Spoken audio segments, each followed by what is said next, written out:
Salmo de número 128, nós vamos ler os versos de número 1 ao verso de número 6.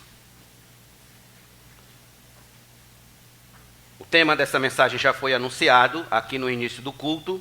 Uma família vivendo debaixo da graça. Uma família vivendo debaixo da graça. Este tema, este assunto é muito importante para você que já tem família, óbvio, e também para você que está a construir uma família, você que é noivo, que está namorando, enfim, que tem perspectivas de namorar, noivar. Este assunto é muito importante porque vai lhe dar um norte para onde você deve caminhar e encaminhar a sua família segundo a vontade de Deus. Leiamos.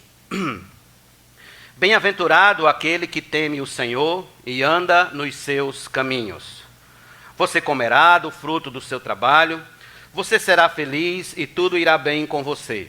Sua esposa no interior de sua casa será como a videira frutífera, seus filhos como rebentos da oliveira ao redor da mesa.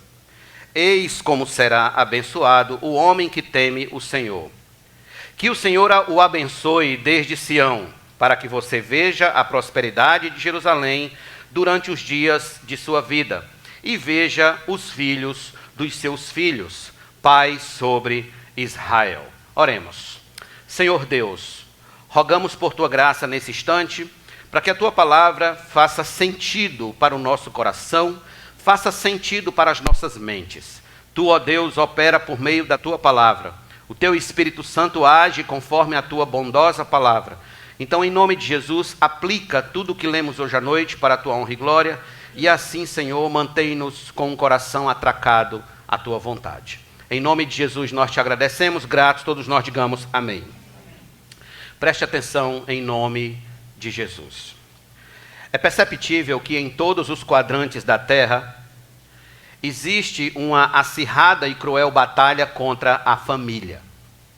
Movimentos políticos, filosóficos e sociológicos têm se levantado contra a família.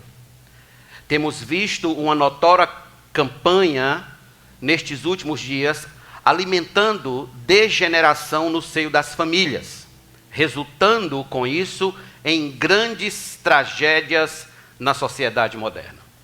John MacArthur, quando escreveu seu livro Pais Sábios, Filhos Fascinantes, ele disse, abre aspas, nossa geração está assistindo à morte do casamento e da família como a conhecemos. Entre os muitos fatores que contribuem para a sua destruição estão a imoralidade, o adultério, a fornicação, a homossexualidade, o aborto, a esterilização, o feminismo, a delinquência e a rebelião sexual. Todas essas coisas são como fios em um cordão que estão estrangulando a família. Fecha aspas. Em outras palavras, o que ele está querendo nos dizer é que as estatísticas que mostram uma sociedade violenta, mal educada, sem escrúpulos, sem pudor, cheia de divórcios, irreverentes com a moral e a ética, apartada dos valores de Deus, é uma sociedade que mostra que a família tem fracassado em sua essência de ser família. A máxima da sociologia é que a família é a coluna, é a base da sociedade. O que, em linhas gerais, é verdade. Uma sociedade forte é composta de famílias fortes. Uma sociedade melhor é composta de famílias melhor. Todavia, a pergunta que não quer calar é a seguinte: se a família é a coluna da sociedade, quem é então a coluna da família? Se a família é a base, o fundamento, o alicerce, o arrimo da sociedade, quem é, pois, a base, o fundamento que sustenta a família? Se a sociedade é sustentada pela família, quem, por sua vez, sustenta a família? É aqui onde o Salmo de número 128 ele precisa ser levado em consideração. O Salmo 128 ele pertence a um saltério em miniatura que vai do Salmo 120 ao 134. Este saltério em miniatura é denominado de Cântico dos Degraus. Ele pertence a um terceiro grupo que tem como ênfase a vida no lar e na família. Este salmo se divide em duas partes, descrevendo as bênçãos do homem temente a Deus, primeiramente em seu trabalho e em seu lar, dos versos 1 a 3, E então, por fim, na prosperidade nacional e da família, dos versos 4 a 6.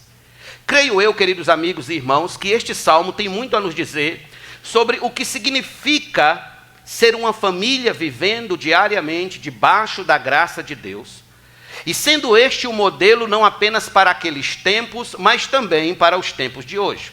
Ou seja, precisamos considerar diante deste salmo que se queremos uma sociedade melhor, precisamos ter família melhor.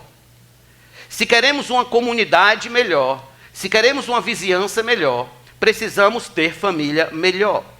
E uma família melhor se faz à medida em que ela está no centro da vontade de Deus, no centro do querer de Deus, no centro daquilo que Deus revelou na sua palavra, para que assim as famílias andem conforme a sua bondade. Veja comigo, por exemplo, o versículo número 1 do Salmo 128.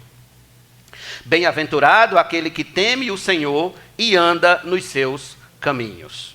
No Salmo 127, versículo 1, um salmo anterior a esse, está escrito: se o Senhor não edificar a casa, em vão trabalha os que a edificam.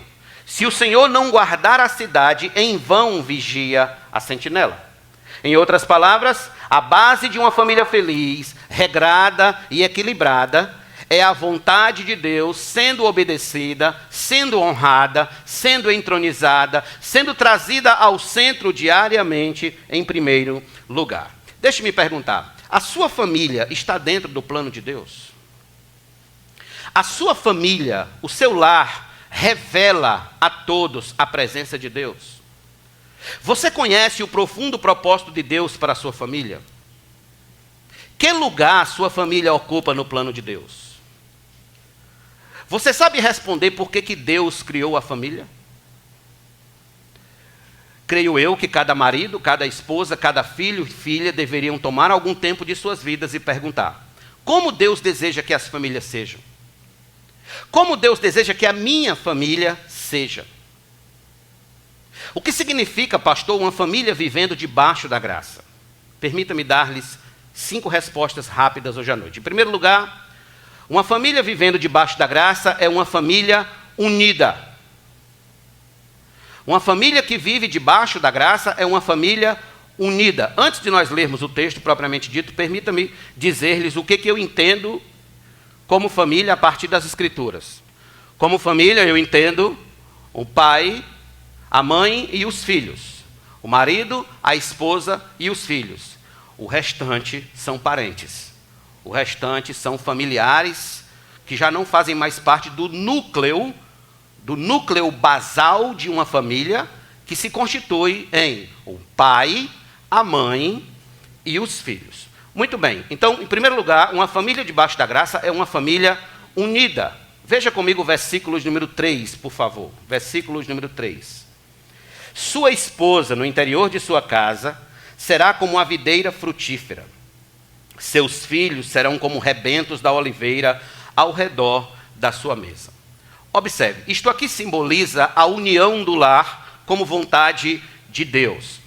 Deus criou a família para ela viver e celebrar a unidade. O trabalho da família precisa ser em prol da união. Devemos trabalhar para termos momentos juntos uns com os outros, para termos corações unidos, pensamentos unidos uns com os outros. No Salmo de número 133, versículo número 1, o salmista disse: ó, quão bom e quão suave é que os irmãos vivam em união.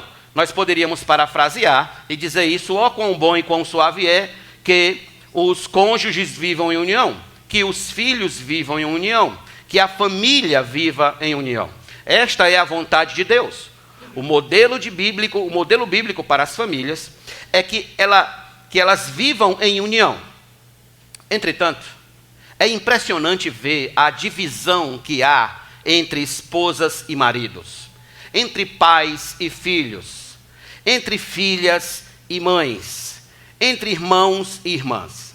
Infelizmente, inúmeras famílias estão sofrendo, estão dilaceradas, estão prejudicadas, estão sofridas com o mal da desunião. Existem famílias, por exemplo, que estão desunidas, que estão separadas na vida espiritual. adoram diferentes deuses, servem a diferentes religiões, congregam em igrejas diferentes e comungam mais de uma fé. Um rapaz crente casou com uma jovem testemunha de Jeová, procurou o seu pastor e disse: pastor, eu estou comendo pão que o diabo amassou na mão dessa mulher, o que é que eu faço? O pastor então perguntou àquele jovem: você sabia que ela era testemunha de Jeová antes de casar com ela? Então ele disse: eu sabia. Pois agora você vai ter que aguentar. Você vai ter que aguentar. Porque a luz não se une com as trevas. Aqui fica uma excelente dica para os jovens dessa igreja. Não procure descrente para casar. Não procure descrente para namorar. Não procure descrente. Mas pastor, ele é tão bom. Pastor, ele é um filho tão bom. Ele é um menino tão bom. Ele é uma pessoa tão boa. Ah, pastor, ela é tão gente fina. Ela é tão gente boa. É crente, nascida de novo no Senhor Jesus Cristo, testemunha da mesma fé, comunga da mesma fé? Não. Então cai fora, meu irmão, que vai ser prejuízo para ti. Sai fora o mais rápido possível.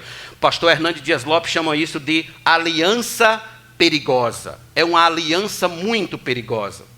Nos Estados Unidos, a esposa do pastor foi congregar em outra igreja porque eles brigaram por causa do time rival de futebol que torciam. Um torcia para o Palmeiras, o outro para o Corinthians, e aí numa final de campeonato paulistano não deu certo, separaram.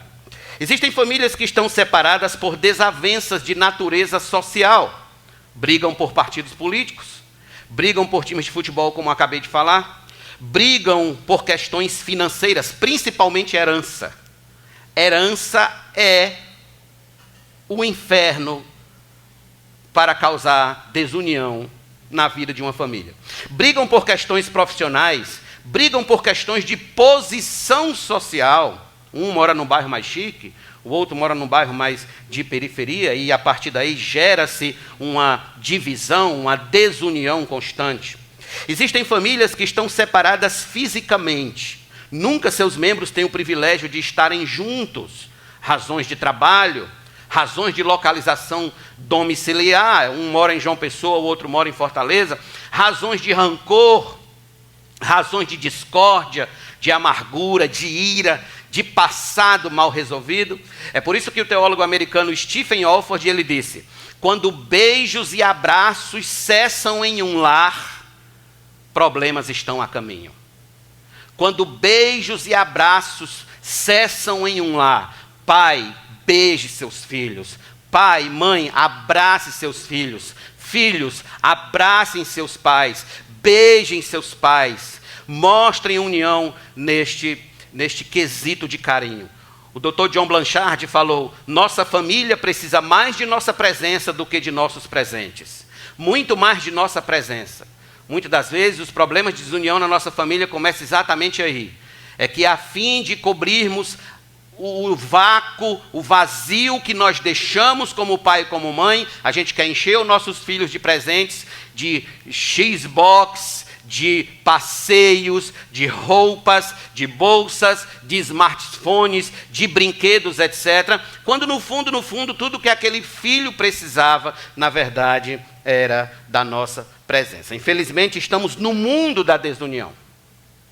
Estamos num mundo onde muitas famílias se encontram desunidas nestes aspectos que eu tenho falado a vocês. Faça uma análise.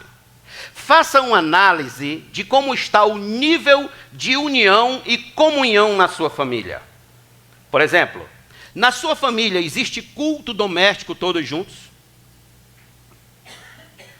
Na sua casa todos fazem as refeições juntos à mesa ou são divididos? Um no quarto, outro na sala, outro na área, outro diante da televisão, outro no celular, outro na cozinha. Na sua família existe ambição, egoísmo, interesse próprio,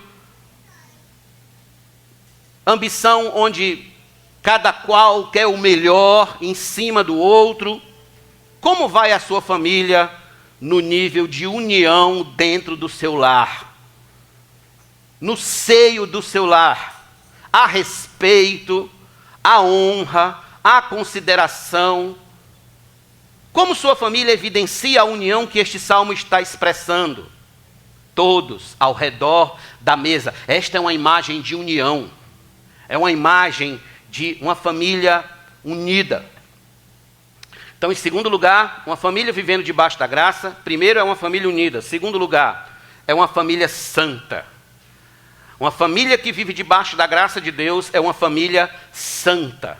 Volte comigo ao Salmo de número 128 e observe comigo os versos de número 1 e verso de número 4. Bem-aventurado aquele que teme o Senhor e anda nos seus caminhos. Grife esse termo, teme. 4.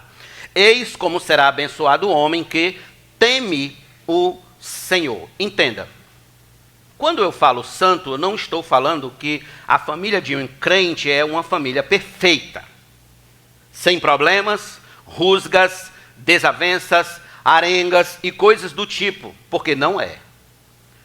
Estou apenas dizendo que uma família santa é uma família separada dos valores mundanos que vão de encontro à vontade de Deus. O conselheiro bíblico Jay Adams, pastor americano, conselheiro bíblico, ele disse em seu livro A Vida no Lar, o qual eu indico que os irmãos leiam, ele disse o seguinte a este respeito, abre aspas: como é um verdadeiro lar cristão? É um lugar idílico, onde reinam continuamente a paz e o silêncio, a tranquilidade e a alegria? É claro que não. O primeiro e mais importante fato a recordar sobre um verdadeiro lar cristão é que vivem pecadores. Um verdadeiro lar cristão é um lugar onde vivem pecadores, mas é também um lugar onde as pessoas admitem esse fato, compreendem um problema, sabem qual é a solução e, como resultado, crescem na graça. O lar cristão, diz Jay Adams, é um lugar em que as pessoas pecadoras enfrentam os problemas de um mundo pecaminoso. Todavia, enfrentam-nos com Deus e seus recursos, os quais estão todos centralizados em Cristo. As pessoas que vivem no lar cristão são pecadoras, mas o Salvador, que não tem pecado, vive ali também. E isso faz toda a diferença, fecha aspas. Aqui está a diferença entre um lar de um crente temente a Deus e de um lar de descrente. Ambos os lares têm problemas, ambos os lares têm defeitos, ambos os lares têm suas dificuldades. A grande diferença é que Cristo habita no lar do cristão que teme a Deus. É isso que faz toda a diferença. Nossas famílias jamais serão perfeitas neste mundo pecaminoso, do qual somos partes, porém, indubitavelmente, ela precisa ser santa. Separada dos valores caídos que regem este mundo. Temer a Deus é um grande sinal de santidade. Onde não há santidade, não há temor a Cristo. Onde não há santidade, não há temor à Bíblia Sagrada. Onde não há santidade, temor, não há respeito para com a igreja e seus valores. A santidade no lar é a base da santidade na igreja. Eu vou repetir isso aqui. A santidade no lar é a base da santidade na igreja. Por quê? Porque a igreja é o lar ampliado. O que você é no recôndito do lar, o que você é dentro da sua casa, você será na igreja. Thomas Devitt disse o seguinte: o lar é um teste importante para o caráter. O que você é em casa será em qualquer lugar, quer o demonstre, quer não. Você vai ser em qualquer lugar. O puritano Stephen Charnock foi preciso, cirúrgico, quando disse: é triste sermos anjos na rua, pagãos no trabalho e demônios em casa. Em outras palavras, tenha certeza que aquilo que você é dentro de casa, de uma maneira ou de outra, você será na igreja. De uma maneira ou de outra, você será na comunhão dos santos. De uma maneira ou de outra, você será lá no trabalho, na faculdade, nos seus negócios, na sua vizinhança. Porque os nossos maus hábitos que revelam falta de santidade, de temor a Deus, de respeito aos valores de Deus, de honra à vontade de Deus, mais cedo ou mais tarde esses maus hábitos serão revelados aos de fora. Vão vir à tona a sua linguagem, o modo como você se veste, o modo como você anda, o que você pensa, o modo como você concebe a vida. Tudo isso vai vir à tona. Minha mãe sempre me dizia, quando criança, o costume de casa vai à praça. O costume de casa vai à rua. E em muitos lares que se dizem cristãos, as conversas são levianas. As conversas giram em torno do imoral. Em muitos lares já não se ora mais. Em muitos lares já não se busca mais a Deus. Em muitos lares já não se fala em Deus. Em muitas famílias o sagrado foi desprezado. Em muitos lares o assunto Deus é ultrapassado. Em muitas famílias a Bíblia Sagrada, a oração, a igreja, a ceia do Senhor, a comunhão dos santos são tratados irreverentemente, sem o menor respeito. E qual é o resultado disso, pastor? O resultado direto desse desprezo pelo sagrado é uma vida pública que não condiz com a vontade de Deus revelada em sua palavra. É o resultado de um comportamento que não condiz com o querer de Deus, com a santa vontade de Deus, onde a gente vive, onde a gente mora, onde a gente trabalha, onde a gente estuda, e assim sucessivamente. E por aí se vai. Deixa-me perguntar. Onde está a santidade em seu lar? Que lugar ocupa o temor do Senhor dentro da sua casa, pai e mãe? Seu lar é reflexo de santidade para aqueles que orbitam o seu lar? Um pensador disse, com bastante propriedade, o cristão deve viver de tal maneira que não tenha medo de vender o papagaio da família para o maior fofoqueiro do bairro. Viver de tal maneira que não tenha medo de vender o papagaio da família para o maior fofoqueiro do bairro. Eu pergunto, você tem medo de vender seu papagaio? Você venderia seu papagaio para aquele fofoqueiro do bairro que você conhece? Se quisermos, irmãos, a bênção, a felicidade, a prosperidade de Deus em nosso lar, é necessário estarmos debaixo da santidade do Senhor. É necessário estarmos debaixo do temor do Senhor. É necessário cultivarmos um lar santo, separado dos valores do mundo e cheio dos valores eternos. Absolutamente cheio. Abra sua Bíblia comigo, por favor, na primeira carta de Paulo aos Coríntios, capítulo número 7. Primeira carta de Paulo aos Coríntios, versos de número 10 a 14. Veja que texto magnífico nós temos da parte de Deus para nós.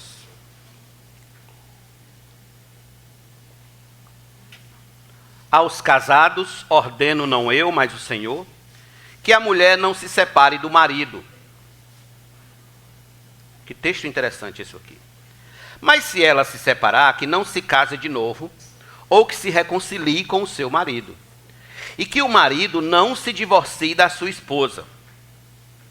Aos outros digo eu, não o Senhor. Se algum irmão estiver casado com uma mulher não crente, e esta concorda em morar com ele, não se divorcie dela. E se uma mulher estiver casada com um homem não crente, e este concorda em viver com ela, que ela não se divorcie do marido.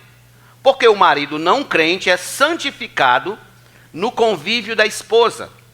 E a esposa não crente é santificada no marido crente. Se não fosse assim, os filhos de vocês seriam impuros, porém agora são santos. Versículo 15. Mas se o não crente quiser separar-se, que separe. Em tais casos não fica sujeito à servidão nem o irmão nem a irmã. Deus chamou vocês para viverem em paz. O que era que estava acontecendo na igreja de Corinto? Muitas pessoas se converteram, muitas mulheres se converteram, muitos homens se converteram ao evangelho, mas seus cônjuges não se converteram, permaneceram ímpios. Então, eles não casaram com descrentes, eles já eram casados, ambos descrentes, e um se tornou crente, enquanto o outro não.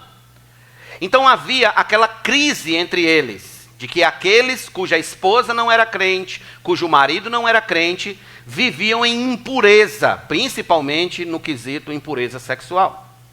Então, Paulo, para tranquilizar a consciência deles neste quesito, Paulo diz exatamente isso aqui, que aqueles irmãos que casados com descrentes se sentiam impuros, não precisavam se sentir assim, não precisavam estar naquela crise, não devia haver essa preocupação, porque o fato deles serem santos santificava o relacionamento. O modo de vida santo deles, o modo de vida temente a Deus, o modo de vida temente ao Senhor, santificava a vida do cônjuge descrente. Deixe-me perguntar, você como esposa crente, santifica o seu marido com um modo de vida santo? Você como marido crente, santifica a sua esposa? Você como pai crente, santifica seus filhos? Você como mãe, santifica seus filhos? Dentro do seu lar, suas atitudes com sua esposa, seu marido, seus filhos, são atitudes de um santo ou de um demônio? São atitudes de quem teme a Deus ou de quem não teme a Deus?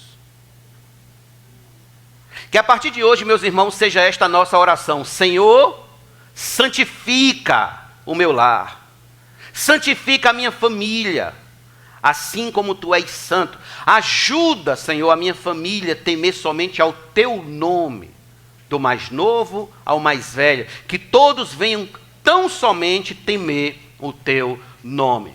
Porque a vontade de Deus, queridos irmãos, é de que as famílias sejam santas. Então, uma família vivendo debaixo da graça é uma família unida, é uma família santa, e em terceiro lugar, uma família debaixo da graça é uma família espiritual. É uma família espiritual.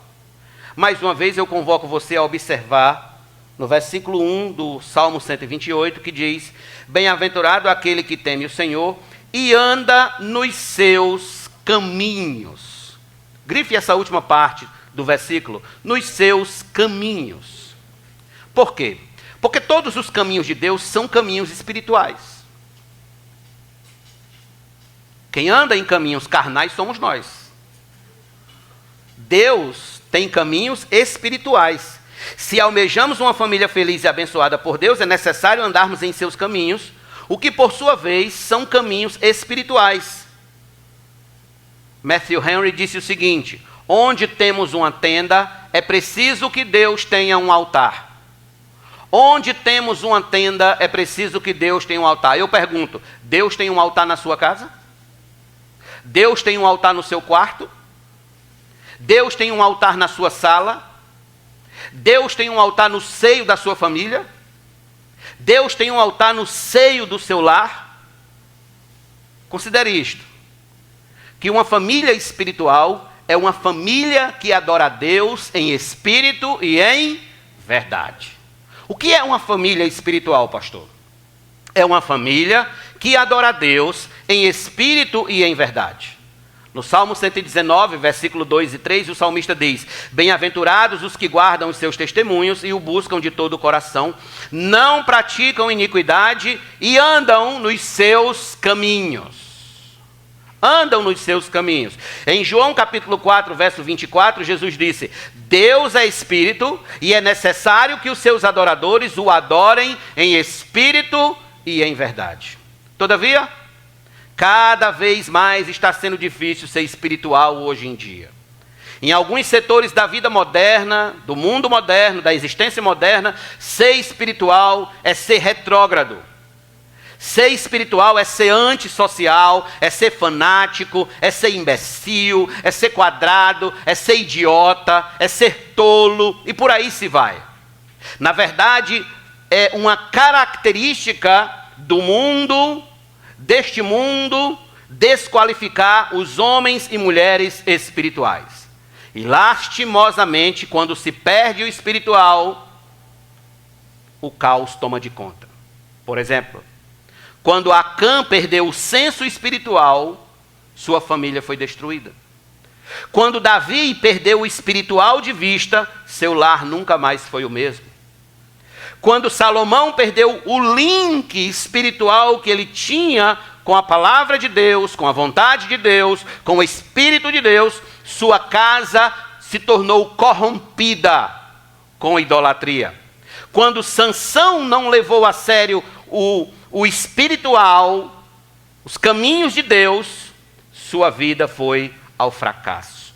Quando a mulher de Ló desprezou o espiritual, ela virou uma estátua de sal.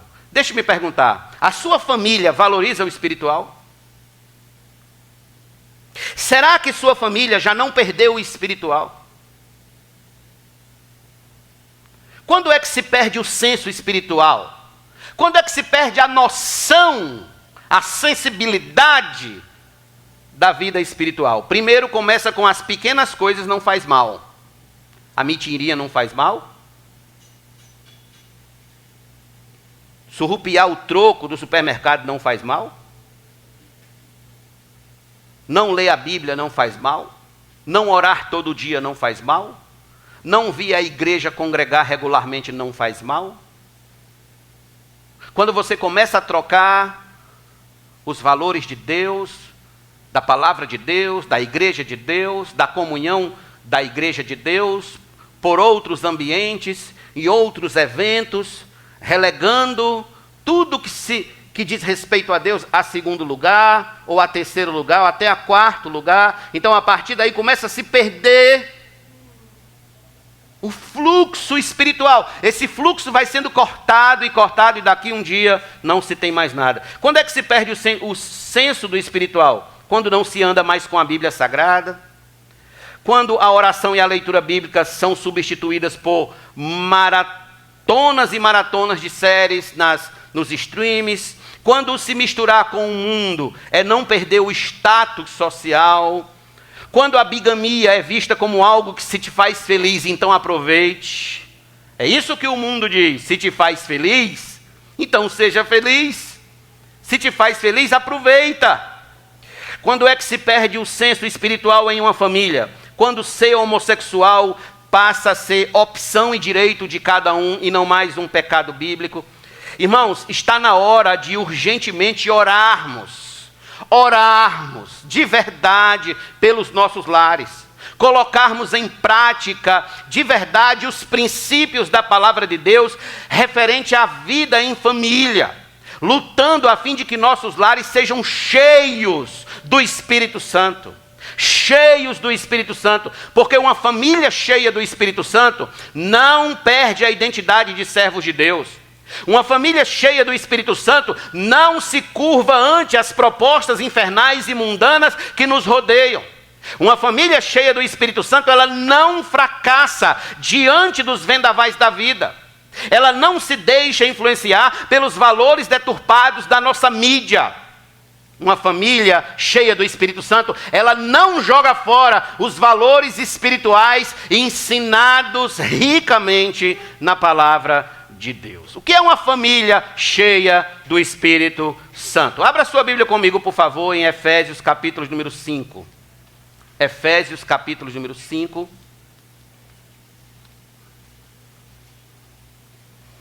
Veja comigo esse texto, por favor. Efésios 5.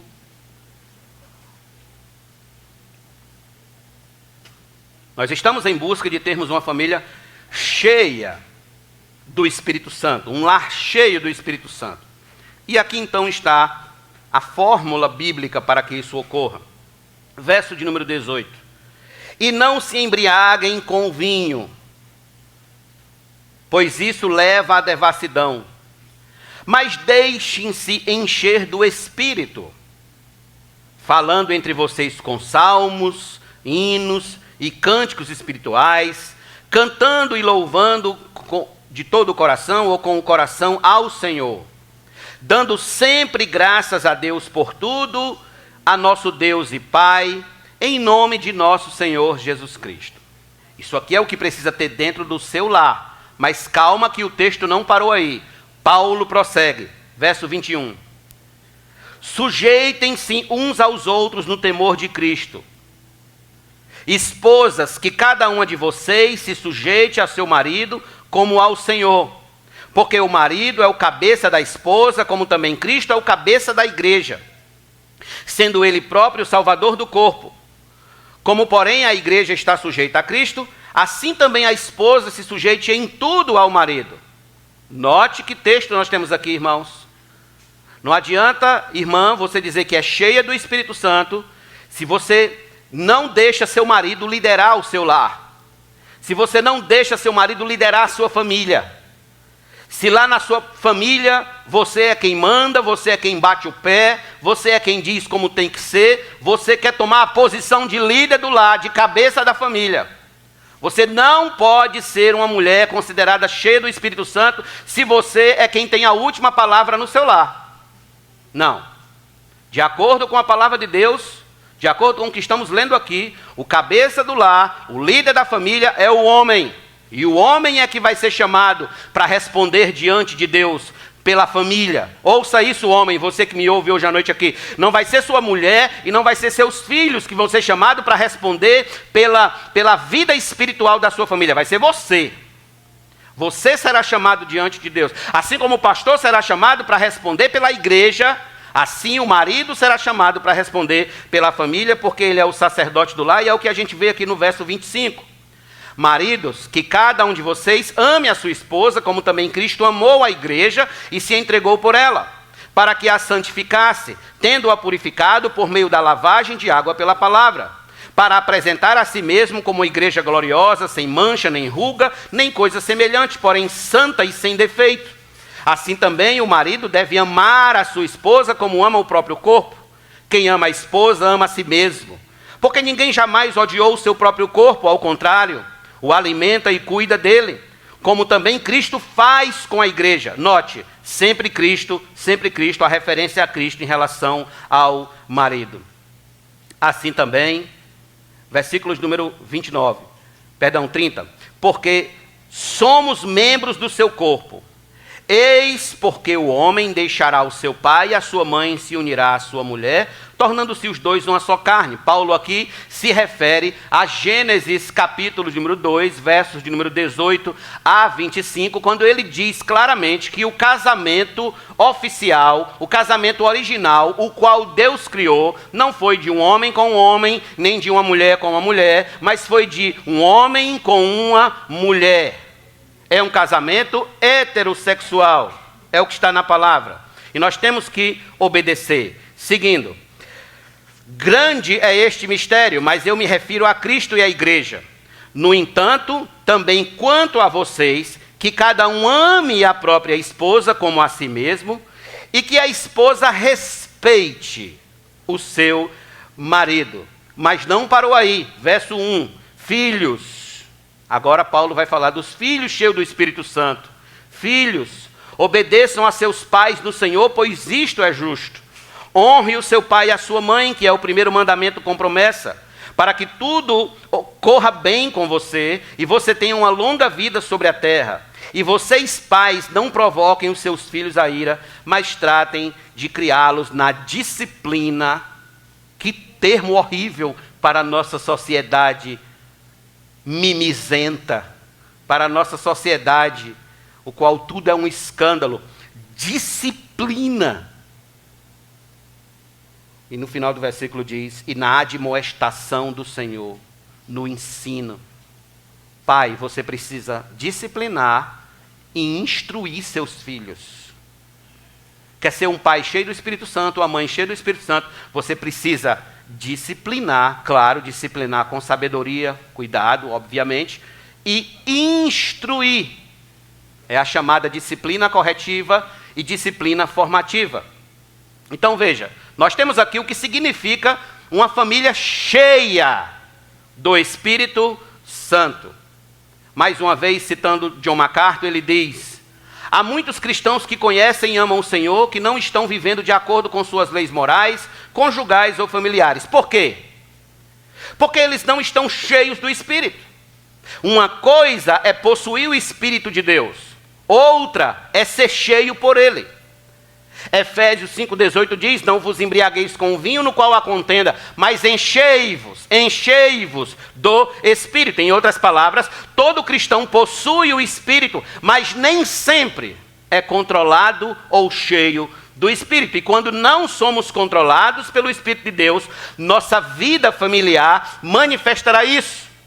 Um crente carnal, se é que existe esse termo, mas um crente carnal, diz John MacArthur, terá discórdia em sua família, porque ele tem discórdia entre ele e Deus. Então, ser um crente é um ponto de partida. Quer ser cheio do Espírito Santo? Em primeiro lugar, você precisa ser crente. Precisa ter nascido de novo. Precisa ter se rendido aos pés de Cristo como seu Senhor e Salvador. Do contrário, você jamais gozará dessa bênção espiritual, a qual é ser cheio do Espírito Santo.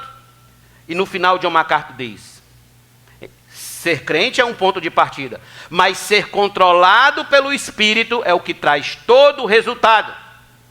Quer que a sua família seja controlada pelo Espírito? Quer que a sua família tenha resultados positivos? Seja controlado pelo Espírito de Deus. Seja controlado de segunda a segunda, de segunda a segunda, pelo Espírito de Deus. Não pela sua carne, não pelos seus pensamentos, não pela sua axiologia, não pelo que você pensa, mas pelo que a palavra de Deus ensina, pelo que a palavra de Deus revela, pelo que a palavra de Deus nos traz como lição. Então, que Deus, essa é a minha oração, irmãos, que Deus encha cada família com o seu Espírito Santo. Ou tudo o que esperamos que nossas famílias sejam estará condenada ao fracasso eterno. Em quarto lugar, o que é uma família vivendo debaixo da graça? É uma família forte. É uma família forte. Volte comigo, por favor, ao Salmo de número 128.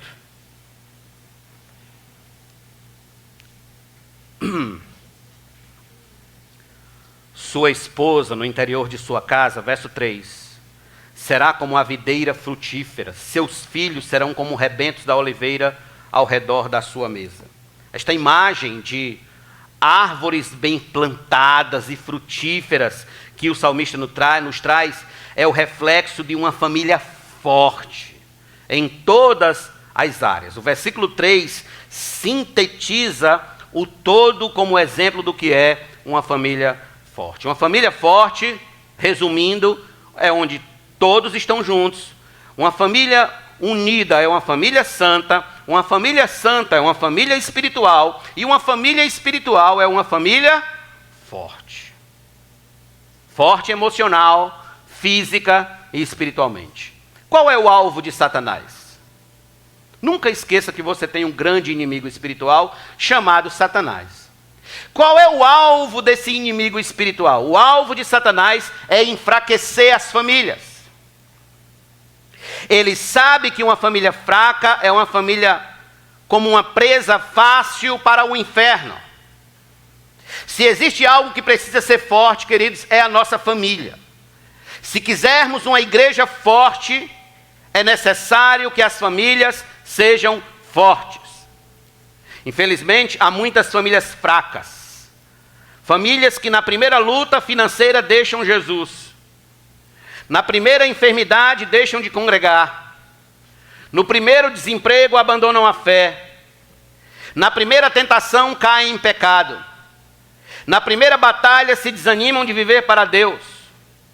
Quantos maridos, esposas, filhos, que na primeira discordância dentro do lar dizem um para os outros: não vou mais para a igreja, não quero mais essa conversa de Deus, não vou mais congregar, não vou mais participar da comunhão dos santos. O que significa isso? Família fraca. família fraca. Eu creio que Deus busca hoje famílias fortes, para testemunharem de seu amor a uma sociedade corrompida, com seus valores morais destruídos. Deus busca famílias fortes, famílias leais, famílias firmes, homens firmes, homens de palavra, homens de decisão, homens que bate o pé e segura pelo evangelho até o fim. Homens fortes, mulheres fortes, filhos fortes. Aí eu pergunto, a sua família é forte? A sua família testemunha verdade, justiça, santidade, amor onde vive? É uma família forte? Eu sou defensor da ideia de que a nossa família, para ser forte, precisa estar fortalecida na graça, no poder de Deus, para vencer toda e qualquer batalha que venha pela frente. Uma família forte é aquela que não abre mão dos valores do reino de Deus, das doutrinas da palavra de Deus, onde o pai exerce o seu papel de sacerdote do lar, onde a esposa exerce seu papel de vice-liderança do lar, onde os filhos são ensinados a honrar pai e mãe, e os pais não irritam seus filhos. Uma família forte incentiva a leitura bíblica diária. Uma família forte cobra dos filhos oração e leitura bíblica. Uma família forte é uma família que celebra a comunhão, o congregar, o meditar sobre os princípios eternos de Deus, o amar a Deus sobre todas as coisas e o próximo como a si mesmo. Uma família forte tem os valores de Deus como inegociáveis. Não se negocia os valores de Deus naquele lar. Não se negocia os valores de Deus na mesa daquela casa. Não se negocia. Ali não se toma o nome de Deus em vão. Ali não se desrespeita o dia do Senhor. Ali não se fala mal dos irmãos. Ali não se levanta teses contra ninguém. Ali Deus é honrado e Deus é glorificado até o fim. Que o nosso trabalho seja o de enquadrar a nossa família exatamente numa só fé, onde possamos viver e dizer o que os santos do passado diziam. O que era que os santos do passado diziam? Filipenses 4,13. Tudo posso naquele que me fortalece. Salmo 125, versículo 1.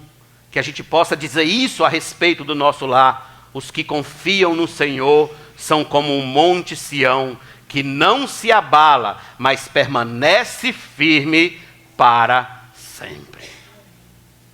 Deus tem novas forças para cada família que aqui se faz presente. Precisamos buscar por ela, precisamos bater na porta, precisamos pedir que Deus fortaleça as nossas famílias, fortaleça o nosso lar. E aí sim nosso lar brilhará como luz nas trevas, glorificando o nome de Deus. Em quinto e último lugar, Deus deseja, ou melhor, uma família vivendo debaixo da graça é uma família próspera. Uma família vivendo debaixo da graça é uma família próspera. Eu sei que esse termo prosperidade, inclusive a última vez que eu preguei para vocês aqui, eu tratei desse tema, é um termo que está muito desgastado por causa dessa maldita, satânica e infeliz teologia da prosperidade que a gente vê no Brasil desde a década de 70. Então, é um termo que está um tanto desgastado. Mas o termo prosperidade nunca deixou de ser um termo bíblico. E nunca deixou de ser a vontade de Deus que os servos de Deus sejam prósperos. Quem é pai aqui? Levante a mão. Quem é pai? Levante a mão. Muito bem. Você gosta de abençoar seu filho? Você gosta quando Deus lhe dá saúde para trabalhar e você então supre as necessidades do seu lar? Você está abençoando sua família quando faz isso. Você está abençoando seus filhos, está abençoando sua esposa, está abençoando toda a sua casa. Isso é prosperidade. Mas vamos voltar para o Salmo de número 128 e entender de onde nós estamos falando de prosperidade neste Salmo. Vamos ler 3 versículos, o 2, o 5 e o 6. Você comerá do fruto do seu trabalho, Então veja, a prosperidade bíblica ela envolve trabalho. A teologia da prosperidade que Satanás ensina aí em muitas igrejas envolve enganos, envolve certos sacrifícios espirituais que têm uma tonalidade de barganha com Deus. Eu dou isso para Deus e Deus me dá aquilo de volta. Essa não é a prosperidade bíblica. Você comerá do fruto do seu trabalho, será feliz e tudo irá bem com você. Verso 5. Que o Senhor o abençoe desde Sião, para que você veja a prosperidade de Jerusalém durante os dias de sua vida e veja os filhos dos seus filhos, pais sobre Israel. Este salmo está dizendo que a família que teme ao Senhor integralmente é uma família próspera e abençoada. A prosperidade no Antigo Testamento estava diretamente ligada à bênção, ao favor, à graça benevolente de Deus. Uma das formas de mostrar que você estava bem com Deus era exatamente por meio da prosperidade. Prosperidade de bens, de saúde, terras, gados, muitos filhos, camelos, ovelhas e assim sucessivamente. O desejo de Deus, creio eu, é sim que nossas famílias sejam prósperas. Lembrem, Deus é Pai. Deus gosta de nos abençoar.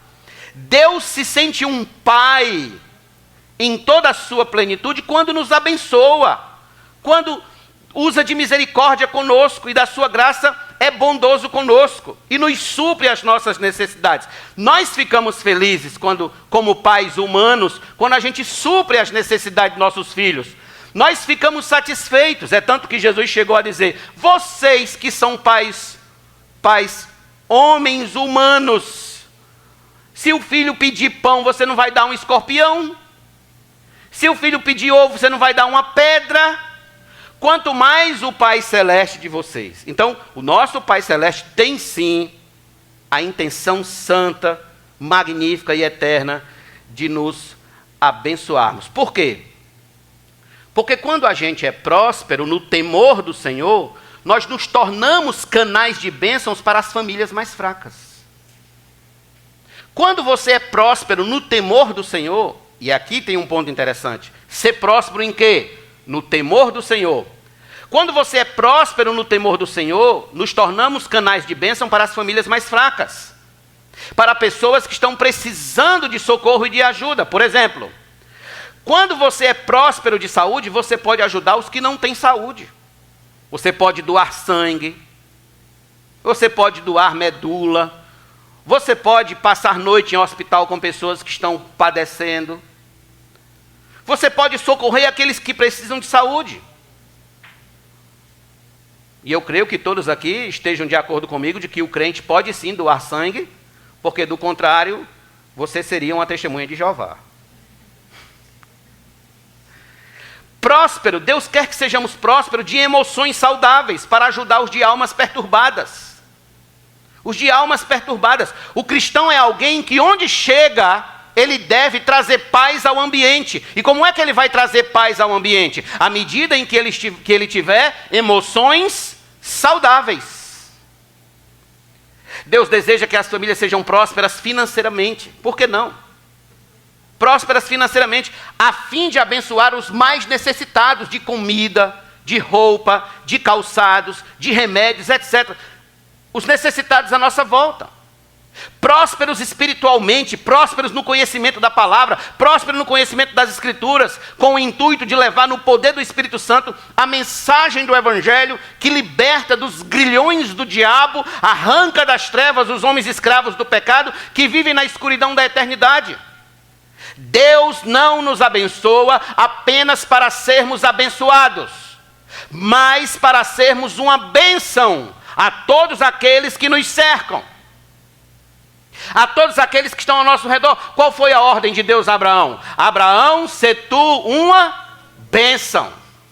Seja você uma bênção. Aí eu pergunto, meu amigo, você que me ouve hoje à noite, você é uma bênção? Quem convive com você pode lhe chamar de bênção de Deus para a vida dele? Sua vizinhança diz que você é uma bênção ali?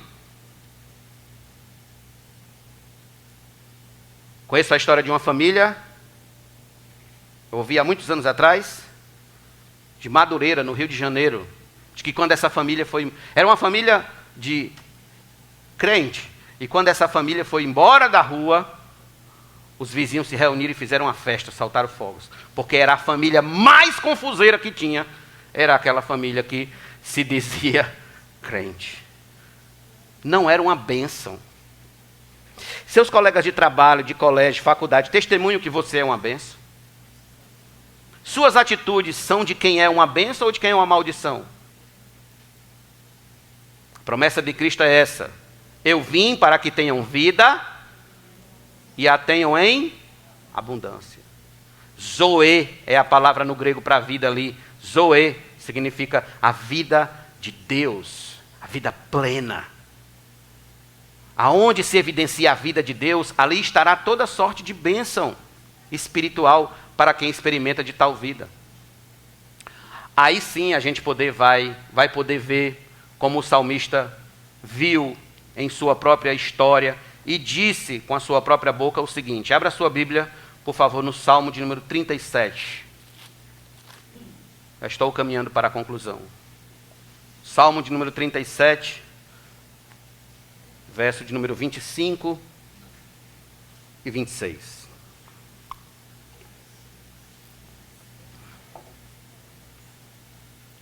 Fui moço e agora sou velho.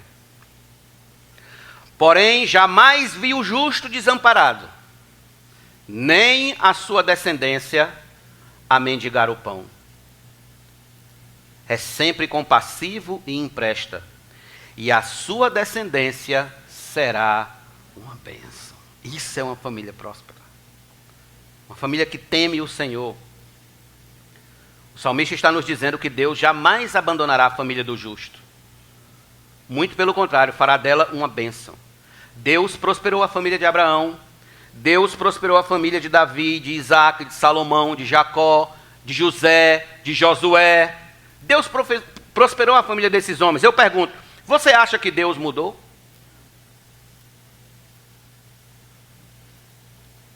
Em Malaquias 3,6 está escrito: eu, o Senhor, não mudo. Se crermos realmente que o Senhor não mudou, que assim como abençoou as famílias dos tempos bíblicos, Ele pode abençoar nosso lar também. Aliás, diga-se de passagem, os nossos lares já são abençoados. Já são abençoados. Cristo está nele. A maior riqueza de todas as riquezas que você possa imaginar, o maior tesouro de todos os tesouros que você possa imaginar, é o centro do nosso lar, é Cristo Jesus, o Filho de Deus, aquele o qual nos encontraremos com Ele na glória, entronizado, sentado no seu trono de glória, recebendo louvor de todos os povos, de todas as nações, de todos os lugares debaixo do céu, gente adorando a Ele, como está escrito lá em Apocalipse, e o chamando de o Cordeiro de Deus, de o leão da tribo de Judá. Ele já habita em nosso lar, então nós podemos dizer que somos prósperos. Por quê? Porque na nossa mentalidade, prosperidade é só dinheiro. Como a gente vive num país pobre, na nossa mentalidade, prosperidade é só dinheiro, é roupa, é carro, é casa na praia, é casa na serra, lá em Bananeira. A gente pensa que prosperidade é só nesses termos. Mas não, irmãos. Não. Prosperidade, antes e acima de tudo,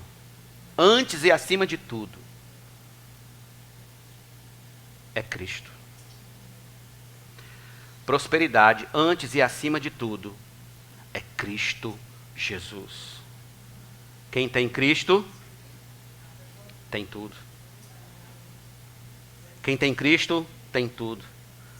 Ele mesmo disse que nós devemos buscar em primeiro lugar o seu reino e as demais coisas serão acrescentadas. Tem ou não tem sido acrescentadas? Você vai sair daqui, vai jantar, tem o que jantar em casa.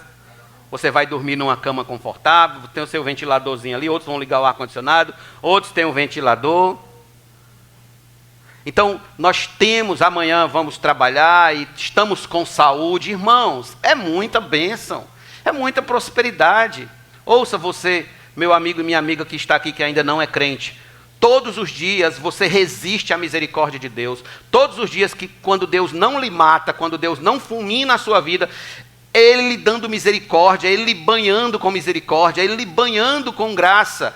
E o fato de você não se render a Cristo significa que você está resistindo a essa misericórdia. Você está jogando de cima de si essa misericórdia, essa graça a qual todo dia Deus assiste você com essa graça e com essa misericórdia. Mas haverá um dia em que essa misericórdia e essa graça não mais será derramada sobre a sua cabeça. Aí sim será derramado juízo eterno e não terá mais jeito. O que eu digo a você é: aproveite enquanto você pode desfrutar dessa prosperidade eterna, a qual chama-se Jesus Cristo, nosso Senhor. Então, qual é a maior prosperidade do crente? Cristo. Cristo. Se você tem Cristo, você tem tudo. Diga para quem está ao seu lado: se você tem Cristo. Vou dar uma de Malafaia agora. Você tem tudo. Veja o que é que diz aqui no Salmo de número 73, por favor. Salmo 73, verso de número 26. Aliás, 25 e 26. Quem tenho eu no céu além de ti? E quem poderia eu querer na terra além de ti? Ainda que a minha carne e o meu coração desfaleçam, Deus é a fortaleza do meu coração e a minha herança para sempre. Glória a Deus! Para sempre.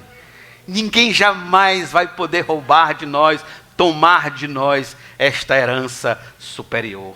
Jamais. Jamais. Oremos.